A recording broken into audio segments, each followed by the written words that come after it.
ချက်ကပ်အပွားဦးတယောက်ရဲ့အဝတ်လှမ်းကြိုးကိုချီပေးခဲ့ရုံနဲ့ရှိသေးတယ်နောက်တစ်ခဏမှာပဲသူ့ဘဏ်အကောင့်ထဲကိုဒေါ်လာ1 သန်းဝင်လာတာကိုသိလိုက်ရတယ်ချက်ကပ်အံ့ဩနေတော့မှာပဲအဝေးကနေစိုင်းကင်းအင်ဂျင်တန်တွေကိုကြားလိုက်ရတယ်သူတေချာကြည့်လိုက်တဲ့အခါမှာတော့လန့်သွားခဲ့တယ်ဘာလို့လဲဆိုတော့အဲ့ဒီအဝတ်လှမ်းကြိုးကလမ်းမကြီးရဲ့အလဲကောင်မှာတန်းနေလို့ပါပဲဆိုင်ကယ်သမားတအုပ်ကအရှိန်အဟုန်နဲ့အဲ့ဒီဘက်ကိုမောင်းလာနေကြတယ်တကယ်လို့တခုခုချက်ချင်းမလုပ်ရင်သူတို့ကအဲ့ဒီကျိုးနဲ့တိုက်မိပြီးကြောက်စရာကောင်းတဲ့မတော်တဆမှုဖြစ်သွားနိုင်တယ်သူတို့စီကိုအော်ပြောလို့လည်းအတန်ကမရောက်နိုင်ဘူးဒါကြောင့်ချက်ကကျိုးချီထားတဲ့တန်ကိုအတင်းဆွဲထုတ်ဖို့ကြိုးစားပေမဲ့ဘလောက်ပဲအားဆိုင်ဆိုင်တန်ကလုံးဝမလုတ်ပါဘူးအခုသူတို့ကအန်တရင်နဲ့အရန်ကိုနီးကပ်နေပြီအဲ့ဒီလိုအရေးကြီးတဲ့အချိန်မှာချက်ကသူ့အားရှိသမျှကိုအသုံးပြုပြီးနောက်ဆုံးစက္ကန့်မှာပဲတန်ကိုဆွဲထုတ်နိုင်ခဲ့လို့အားလုံးရဲ့အသက်ကိုကေတင်နိုင်ခဲ့ပါတယ်ချက်ကတပ်ပြင်းချရင်ထလိုက်တဲ့အခါဆိုင်ကယ်သမားတွေရုတ်တရက်ရပ်သွားတာကိုမြင်လိုက်ရတယ်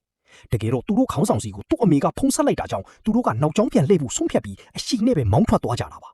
ဒါပေမဲ့အဲ့ဒီအချိန်မှာပဲလမ်းပြီးမိတိုင်အောင်မှာအနက်ရောင်ဝတ်ဆုံပို့ထားတဲ့လူတစ်ယောက်ပေါ်လာပြီး steel wire တစ်ချောင်းကိုလမ်းမှာထပ်ချီလိုက်တယ်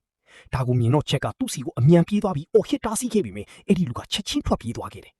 ချက်ကဆိုင်ကယ်သမားတွေကိုရပ်ဖို့အစွန်းကိုအော်ဟစ်နေပြီးမြဲသူတို့ကအရန်စိတ်လှုပ်ရှားနေကြပြီးမရက်ကြဘူးအဲ့ဒီနောက်မှာတော့